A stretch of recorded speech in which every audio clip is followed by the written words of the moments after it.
Hello, YouTube, Livewire alumni. Welcome to episode 6 of the Livewire Insurance Information Channel. Today's topic will be growth. In episode 5, I said that we will discuss ways to make a person feel more comfortable when discussing personal information to their agent. I also said that there are things that you can look for inside of your agent that will give you peace of mind. And before this show is over, I will get into some of those examples of what I mean. And thinking out loud to myself right now, one of the best ways to do that is to use myself partially as an example. So with that being said, I want to back a little bit and refocus in on today's topic, which is growth. So I'm going to combine growth along with another past topic, which was reveal. And that, I mean revealing of myself and my background and moving forward, using this as an example of some of the ways that consumers can feel more at ease in the presence or on the phone when discussing personal matters that will help them gain insurance. Stay tuned. Wow, that was a lot. Okay, I began my career as a solicitor in 1997, and I started out in a very well-known brokerage in Southern California called Survival Insurance. They had a real catchy advertisement on TV that ran something like this. Do you have insurance? Is it by Survival? Really pretty girl in the car, and she said no. And the gentleman that was hitchhiking said, well, I can't take that ride. I thought that was just out-the-box advertisement. You know, you're walking in the desert, so to speak. A pretty girl rolls up on you in a Ferrari. You have the presence about yourself to even ask, does she have insurance? And she says no. And then you say, well, I can't take that ride. I mean, who does that? Imagine Sunday, scouring through Los Angeles Times, looking for a job to better yourself. I've gone to school, so I had communications as a background. And here I am, I picked out an ad for Pacific Bell, relocating me to Northern California. Got the phone, placed the interview over the phone, got it, excited, hung up. Jotted the address down, showed up on appointment day. Lo and behold, I'm at an entirely different location. The only thing that I did to correct was show up at the same place that I had called. However, it was not the phone company. Sat down through the interview process. On the second interview process, gentleman comes in, clean cut, sharp actually, and I just asked him, I said, you know what, this has a different feel to it. This does not seem like a phone company at all. Now, I know that, you know, people are outsourcing a lot of things, so perhaps it's a facility that's off-site, but I want to make sure that I'm actually interviewing for the correct industry. Oh, this guy had a big smile came over him and said, no, We are nowhere near affiliated with Pacific Bell. However, we utilize the phones heavily. Well, of course, I smiled back at him and jumped up, and I was ready just to walk right out the door, and he stopped me. He said, "Sir, you've gone through one successful interview, and it was rigorous. So in order for you to make it here, to see me, can you at least hear me out? I understand that this is not what you had in mind, but can you hear me out?" So I gave the guy a moment of my time. He went on to say that this is Survival Insurance, and they're on pace to be the #1 brokerage in Southern California, and that he feels as though I would make a great agent. Well, I looked at him and I told him, "Well, thank you for your confidence in me. I appreciate that. It means a lot. However, I'm going to proceed to find Pacific Bell because that is where my skill is. It is not into, selling insurance. I've never thought of it before. And quite frankly, I didn't have it in my thought process whatsoever." Once again, the gentleman said, the #1 location is across the street. And if I decided to come aboard, they were going to send me to a different facility to bring me up to speed. And then perhaps one day I may be able to work across the street. And I asked this guy, can I ask him a question? I said, that seems fantastic. It really, truly does. But I want you to kind of understand what you told me. If that is the #1 location directly across the street within my eyesight, what would make you think that I would want to go to a different location and then have my sights set on working at that location directly across the street one day when I can do this all today? Providing, of course, as you said, that's the #1 location across the street. I'm sure that they have individuals that can bring a person like myself up to speed in no time, providing I have the ability to be trained and coached and actually the desire to want to excel. And as I'm standing here, my desire is increasing. That gentleman handled me well. He said, "This is what I'm going to do. I'm going to set up an interview with the #1 salesman across the street. Providing he's impressed, perhaps you may just very well be working right there."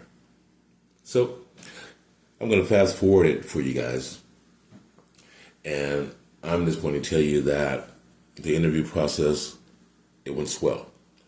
I ended up working at that location, and I'm going to be honest with you guys. I didn't do well at all. No, I was average at best, okay? And what I discovered was myself.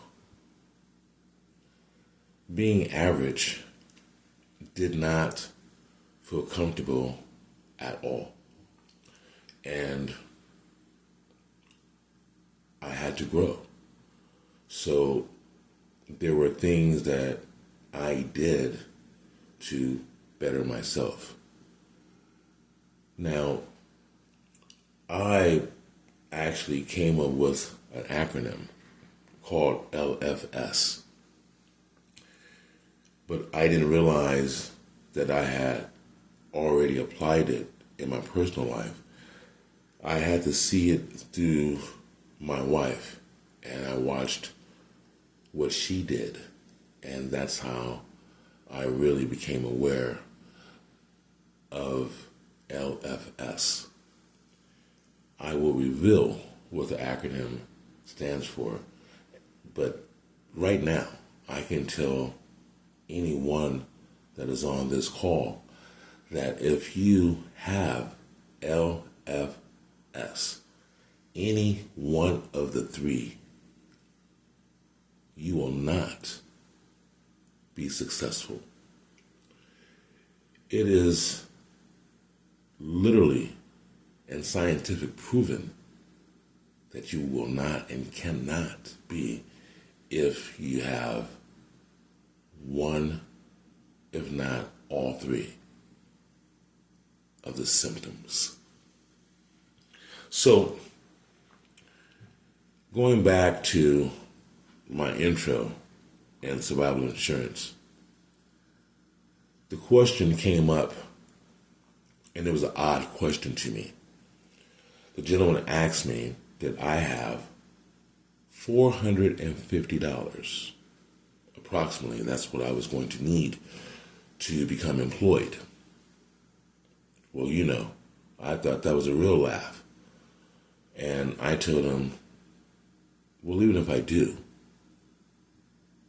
what or why would you think that I would want to part with any sum of money when I'm here to become employed, not to pay my employer? So the gentleman explained to me that I was going to have a license, and with the license, it was going to give me the ability to make a fortune. There's no ceiling cap, that I would be my own boss, so to speak, as far as being in control of the income that I earned. Well, I thought that was pretty good. The thing that killed it was me coming up with a sum of money. Remember, I mentioned that I had the interview with the #1 salesperson across the street. So I told the gentleman before me, I said, well, you know, perhaps I can muster up the sum that you mentioned, maybe a little tight, but if you give me maybe 7 or so days, I can swing it. In the meantime, I was thinking to myself, I just wanted to get this interview out of the way across the street and see really what's going on. And of course, I wanted to take a look and see what the #1 agency looked like, because he boasted it was the #1 location. Who wouldn't take a shot at getting a chance to see that, right? So here I go. I go across the street, and it's just anything that you probably would have imagined a #1 agency looking like. It was busy. Folks everywhere. Actually looked like a madhouse. But you can see that business was definitely being conducted. It was exciting, and I wanted to be a part of it. So as I walked upstairs to meet Scott Alexander, who was the mentor and the #1 salesperson, we spoke. And without going into specifics, he asked me pretty much to sell him. So I did. And it went like this. I was made aware of the fact that I was going to have to come up with a sum of $450 before I would be able to proceed with being employed by Survival Insurance. He looked me dead in the eye and said, that's correct. I was also made aware of the fact that once I spend this money and I become licensed, that there would not be a salary cap on me, and the sky is the limit, so to speak. Again, he looked me dead in the eye and he said, that is also correct. Well, for me at that moment, I've got two of the most important things out of the way. And I kind of sat back in the seat and I looked at this gentleman who was looking at me with sunglasses on, by the way, inside of an office where no sun was at all. And I said to myself, maybe this is what he does to intimidate people. So I knew that I had to stand solid and be very confident. And I said this: you are able to train a person like myself as long as I have the ability to learn, correct? He said, yes. Are you guys ready? Now here comes the bomb. I said, sir, I do not have $450 to give to anyone at Survival Insurance before I can begin my career here with you all. What I do have is an able body that can show up between the hours of 8 and 4 or 9 to 5, and I can start earning income that can be used to go towards the sum of money you guys mentioned that I will need to take my exam. You know, he smiled on that one and said, no, we will require all the money up front. And I said, I see. Well, since that is the case and you're interviewing me right now, let's do this. I believe that you like me and you know that you can train me. So what do you say you front me the fee? I will come here and assist you as my way of working it off, and everyone's happy because you have the fee that's required and I'm here to work it off. This is the moment where he sat back in his chair and said, I tell you what, this is what we're going to do. I'm going to front you the fee, and you're not going to work off anything. You're going to take this money to the Department of Insurance, file it, then you're going to come back here tomorrow at 8 o'clock, and you're going to go to school right here. Once you're out of school, which should be about 2 o'clock, you're going to work to the remainder of the day, which is 5:30, and then you're going to do that until you pass your exam and you get a chance to work for me full time. That is exactly what I did. It went just like that. Stay tuned. So imagine I went to school, got out of class, assisted him, which was all clerical, moving files from quality control to the last steps of the processing of actually insurance documents. And that went on for maybe 2 months or so. Once I passed the test, and I became a solicitor, which meant that, calls came in, and it was our job to try to turn phone calls into policies. So that went maybe 2 more months. So I'm 4 months in now, and I have no shame in telling you all I was average at best. Okay? Average at best. And being competitive, I was not at all happy with being average. When you are new in the industry, and depending on how you enter the P&C industry,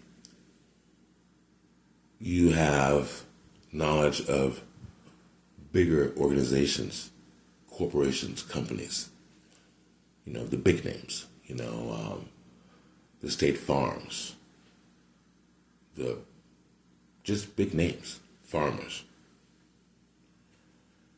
And you want to be with those guys. I did. I got fortunate, and I did an interview with the big wig at Allstate Insurance. He brought me in, and he had a health crisis shortly after interviewing me on Friday. When I showed up on Monday, he was not there. So imagine, I'm a new agent.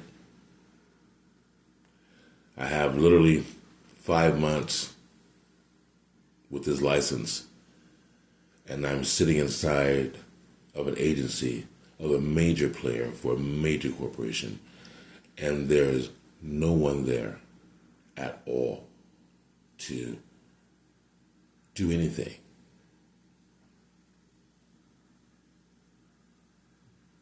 An hour in, I received a phone call. They arrive, open the doors, and pretty much tell me, it's all on you now. We'll be back to check on you.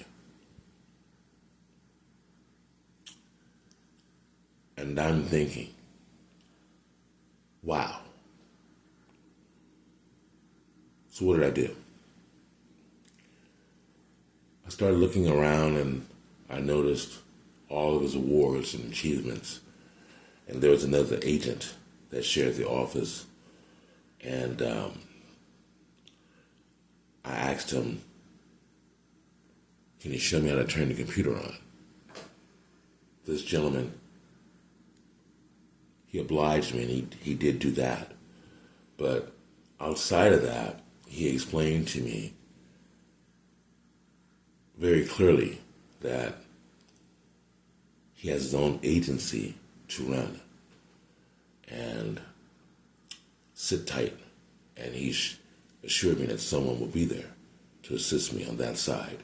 But basically, he was busy. That was my introduction.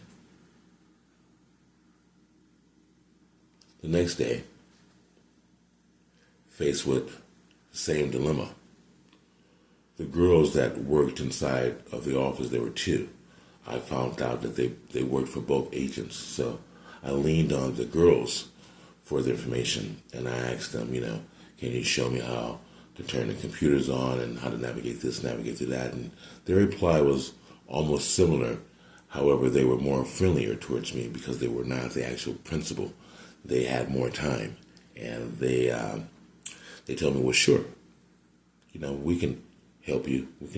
Don't mind showing you this.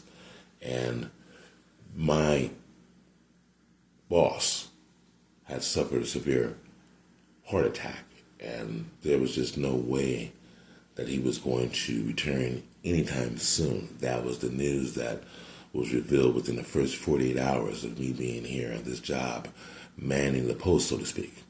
So there was a question that I asked myself.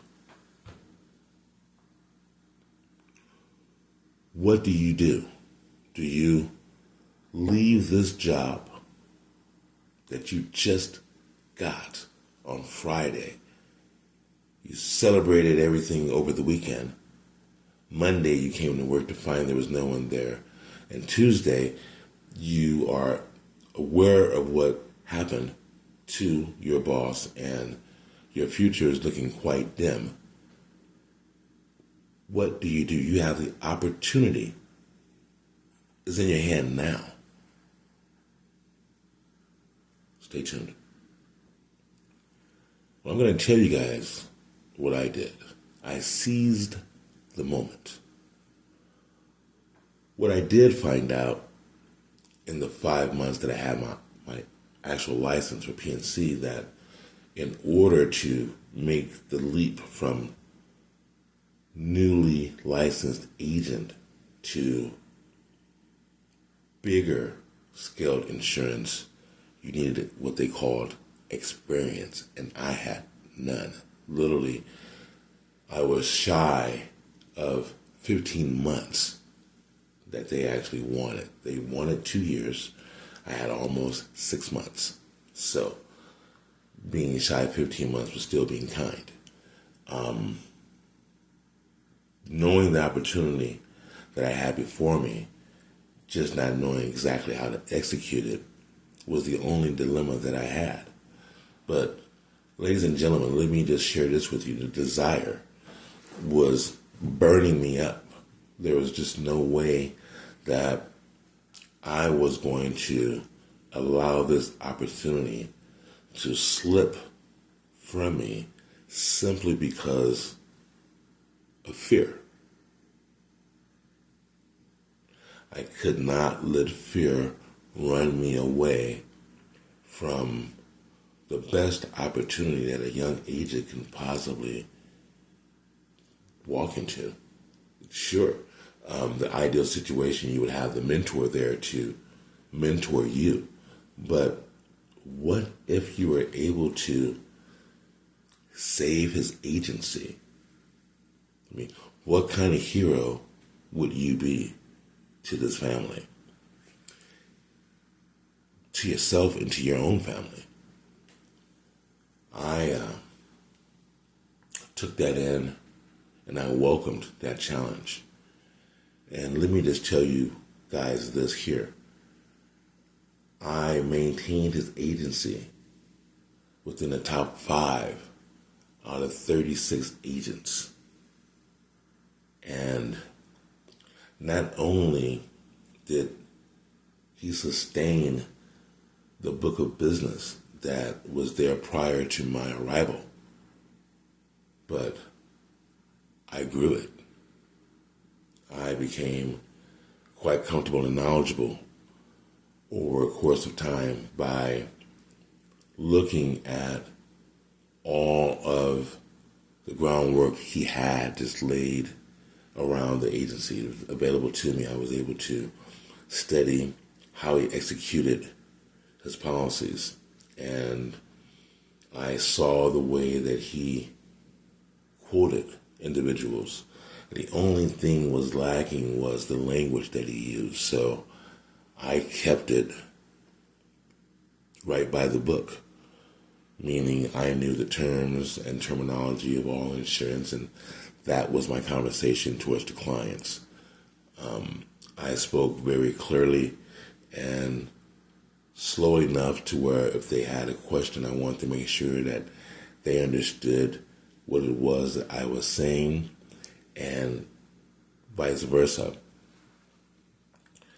That right there became the blueprint of my success.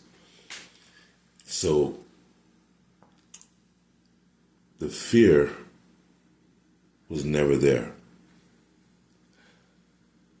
Laziness was not there either, because I had to really get in here and study.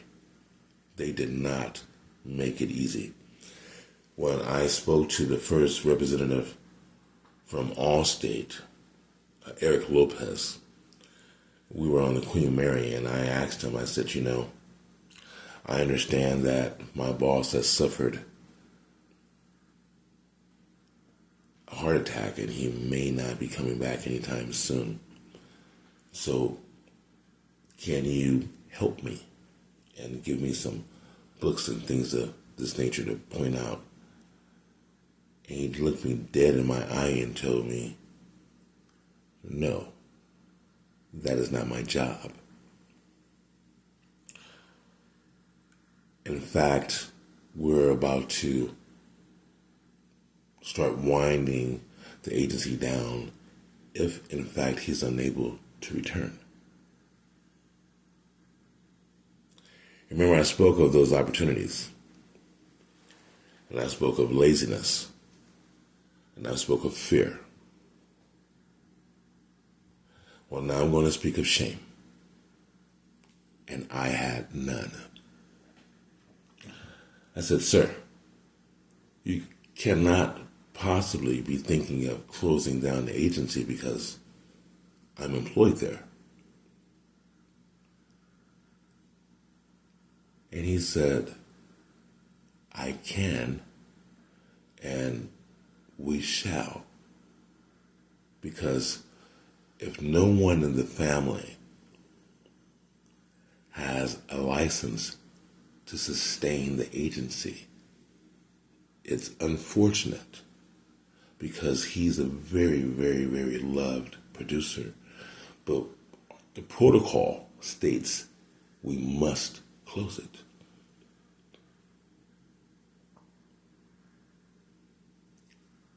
The light clicked on once again. You mentioned that if no one in the family has a license, but if someone did obtain a license, then closure could be avoided. He said that's correct. Well, I'm sure you all in Livewire understand the dilemma I had before me and what I had to do. I had to find a way to get the family with a license, because if not, I was going to lose my employer, my employment, and quite possibly stifle my career. So we're going to fast forward, and I'm going to just tell you that the wife, the son, and the daughter obtained their licenses all within record time, all by me going outside of the box, doing what was necessary to ensure not only that family's future, but mine as well. So when you are discussing things to your agent before you get to the part to where you have to reveal personal information about yourself, if it is not apparent that they are focused and attentive to what it is that you are saying, then by all means, do not proceed. I'm going to say it again. If your agent is not attentive to you as you are discussing your needs prior to the part where the personal questions are imminent to be asked, then do not proceed. You see, for my fellow agents out there, I mentioned service is the most important aspect of what we do. That is exactly what I mean and I meant when I stated it. If you are not attentive to your client, then you will not have the ability to service their needs. So what I just said was, if your agent is not paying attention to you, then how can you feel comfortable with that agent? And I hope all agents out there heard exactly what I said. You see, when the area manager was speaking to me on the Queen Mary, and he was discussing my future literally, indirectly, I was paying attention to the point to where I thought I was bionic. And I asked him the questions that was needed to protect myself.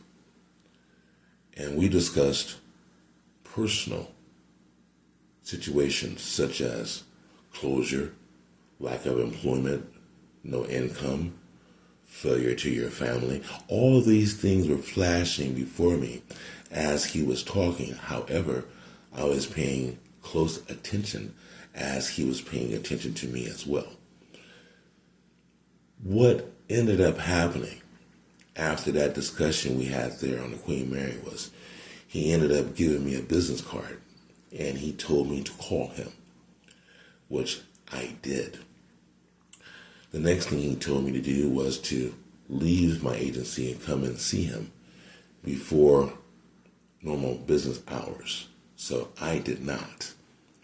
On the third day, it was told to me that if I do not show up in Orange County within the next hour, that all of the fear that I had on the Queen Mary were going to come true.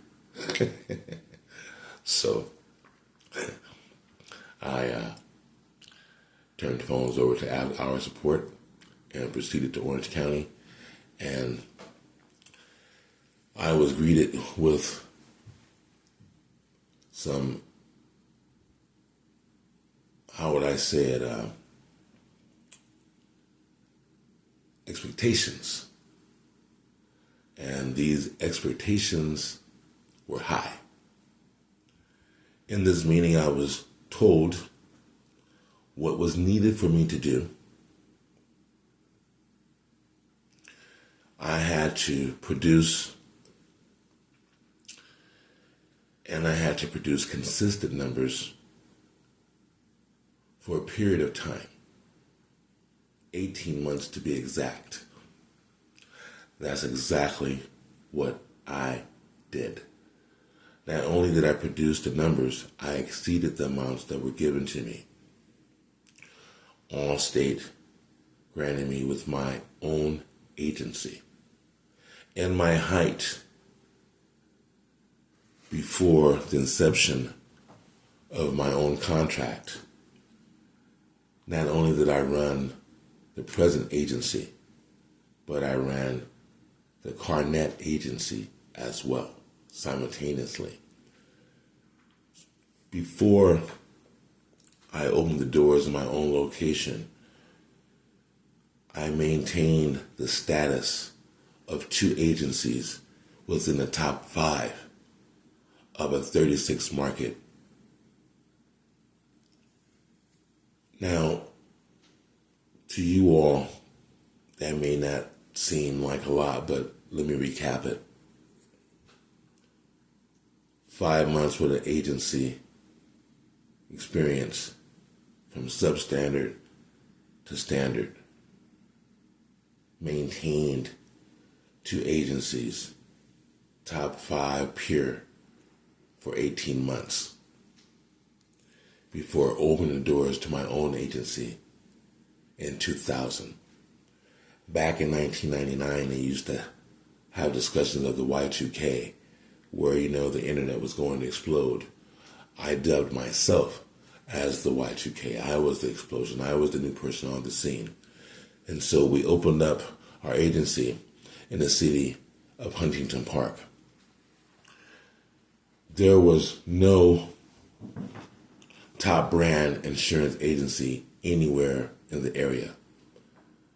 The closest would be Downey and Southgate.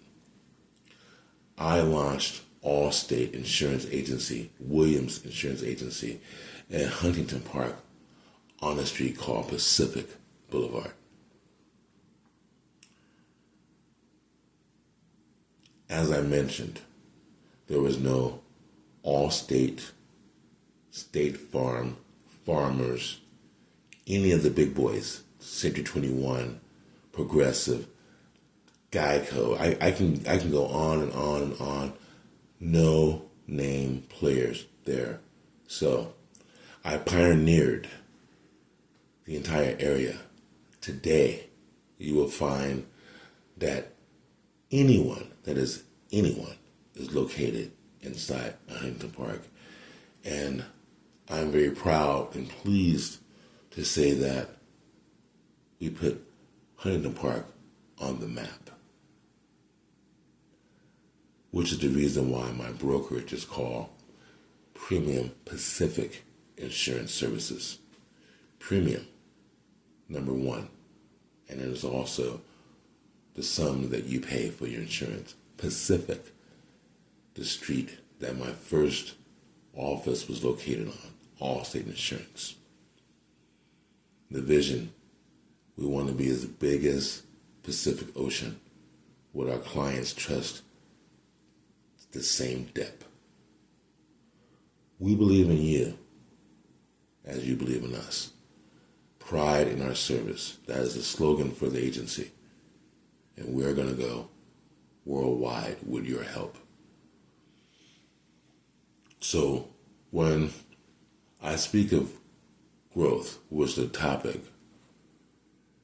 for today's cast, and I gauge my subscribers as well as my views, and now you see that I come from a competitive background, and you understand how I revealed LFS, which is lazy, fear, shame.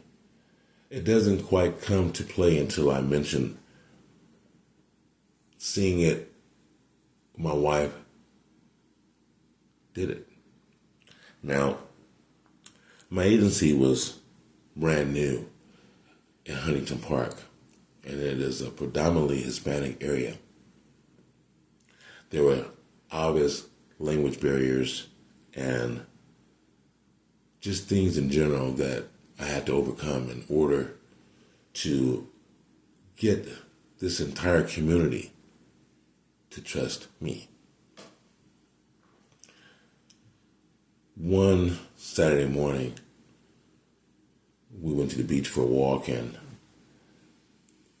as I was walking among all these people at the beach, I told myself, this is not where we need to be. No. We are walking at the beach for ourselves, exercising. We need to be walking amongst the crowd in our community where our office is located at, exercising in a different way, exercising, introducing ourselves to the community and making them aware of our presence and our intentions and our commitment to serving themselves and the communities abroad. And the only way that we can do that is if we just start to do it. Because talking about it, walking at the beach, is not going to get it done. My wife was very reluctant. I cannot emphasize enough how reluctant she was. But a funny thing happened. She agreed. And we, at the time I had an expedition.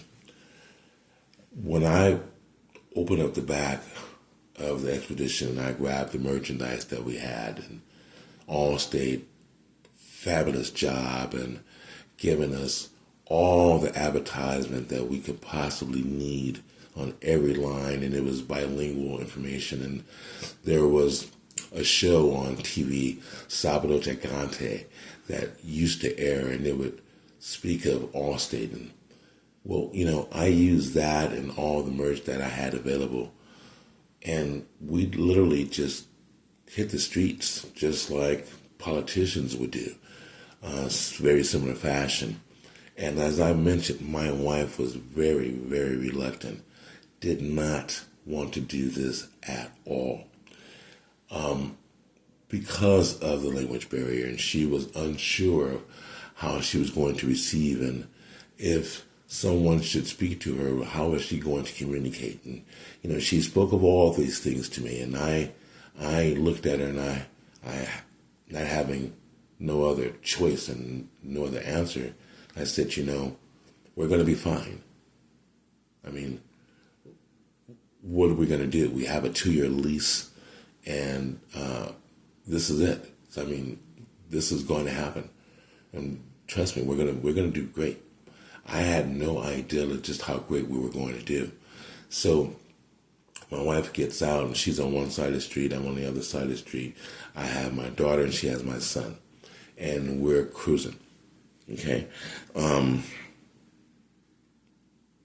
people started gathering around her, and honestly, I was a little uncomfortable watching from across the street. I told myself, what is going on? And The people were just excited. Okay? They were asking her questions. She could not answer them. But what she did do was smile and point to me as I was literally coming across the street. I had to wait for the light to change, and, me and my daughter started making our way towards her. Once we got there, then my communication was not the best, but I was able to give conversational Spanish. And what we noticed were the faces. They were smiling. They were energized. They were greeting us to the point to where we continued walking, passing out just literature. Now, nothing happened immediately. Let me just tell you guys that now, okay? My phone did not magically start ringing, okay? That did not happen. But we did it the next weekend, okay? Similar effect. In fact, I did it for a month straight. Now, the funny thing that happened is after the 6th week of literally nothing, I'm calling my house, I'm calling friends, I'm checking the phone line, call, ring, make something happen. I have everything at stake here. Let's go. One day it happened. The first person walked into the agency, and I'm so excited. I approach him, shake their hand, welcome, welcome, welcome. And the guy is looking at me, and it's obvious we have zero communications going on at this point. He asked me, "Do you speak Spanish?" I said, "Sí," which means yes. Once I said that, this guy just started talking. And I'm standing up here now, and I'm telling myself, what do I do? I knew that I had a dilemma. I asked the guy, could he come back in an hour? And he said, sure. When I tell you what I did next, you're going to probably think to yourselves, wow. So I'm going to tell you. Jack in the Box, located on Pacific Boulevard in Florence, literally 2 blocks from my agency, which was at the time 5610 Pacific Boulevard. I went to Jack in the Box, okay? Drive through, place an order, because I was on my way to Downey to speak to 2 other girls that worked for another Allstate agency, actually the one I just came from, and I wanted to see if I can borrow one of them for an hour or so. As I'm in Jack in the Box, a lady gets on, takes my order. I just asked her this question right through the drive-thru. I said, "Do you speak Spanish?" She rightfully said, "Excuse me?"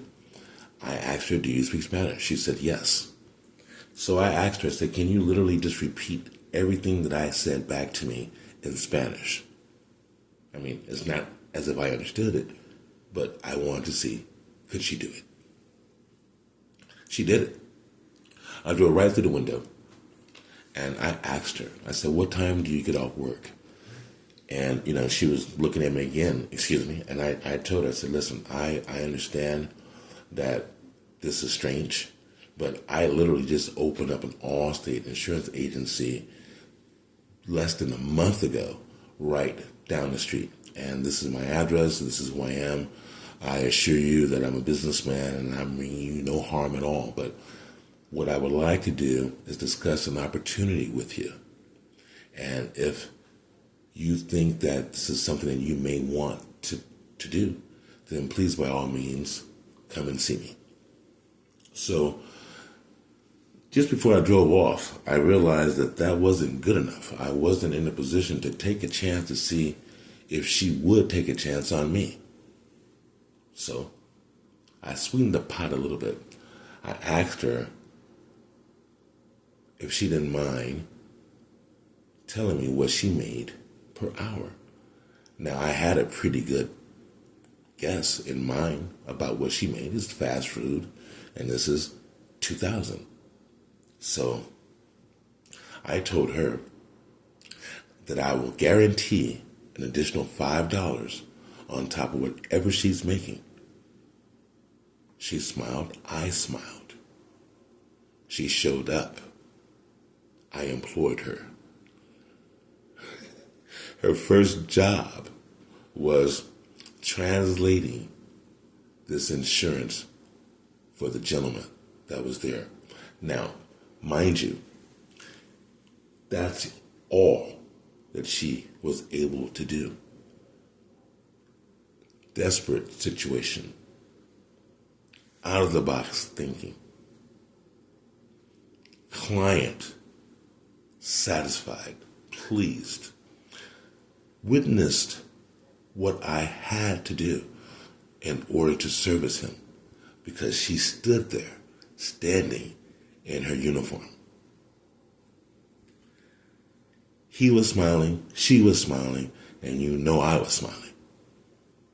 So we just grew beyond anyone's imagination. From, I can't say that day, I would have to go back to when my wife was reluctant to doing an advertisement. And what she exhibited, she was not lazy. She got over her fear. And she got past the shame of not being able to communicate with these dear folks. And what came out of that was the same for myself. Not being lazy.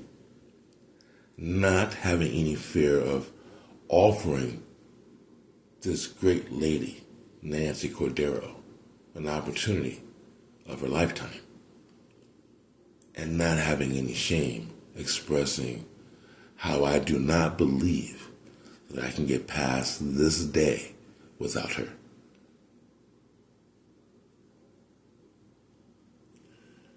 Fast forward, we grew to be the second highest producer in my group of 36 agents, because I was still amongst the same territory that I was in when I helped the other two agents sustain their stats. And when you want something and it's so bad that there's literally nothing that's going to stop you from obtaining the goal that you have set, that's when you know. That's when you know. So as an agent, if you do not have that burning desire to be the best that you can be, and your competition is only you and yourself, then perhaps this is not for you. But if you do, I am here to help you succeed.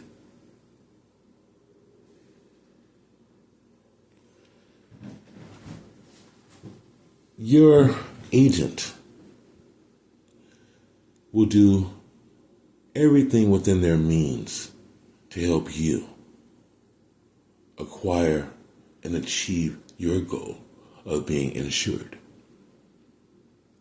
And the best way to assist that agent is to be upfront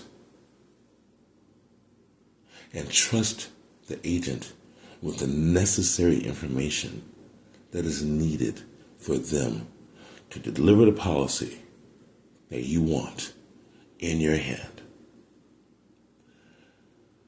I'd like to thank each and every person on the call, and I look forward to speaking to you guys again on episode 7. I apologize to you all for going off script, which you guys know that I'm freestyling anyways. And I know that I went a little personal in on that. But I believe that it was necessary to give you background on myself and the obstacles that I had to face and overcome in order to be the person that is talking to you now. I'm not just a man that's talking and having this ceiling fan blow your way. I'm actually a person that's here to help everyone, including myself, because it keeps me sharp. And as I recall walking down the street with my sister on Vine, telling her, one day we are going to own our own agencies. And we've literally owned our own agencies for almost 3 decades. How about that? It can happen if you believe in yourself. It can happen. So trust in yourself and trust your agents and trust the companies that the agents represent. I'll see you all on episode 7. This is Don Vito signing off. I wish you all my type of success.